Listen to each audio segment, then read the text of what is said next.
cinemanew.in.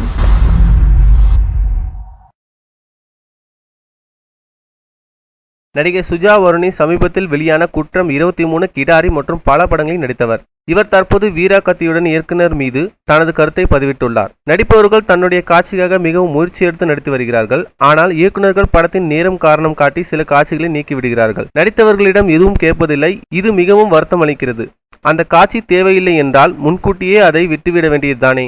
ஏன் நேரத்தையும் பணத்தையும் வீணாக்க வேண்டும்? அவர்கள் எப்படி செய்வதால் அவர்கள் மீதான நம்பிக்கை உடைகிறது என கூறியுள்ளார். மேலும் சினிமா செய்திகளை தொடர்பு கொள்ள லைக் மற்றும் சப்ஸ்கிரைப் செய்யவும்.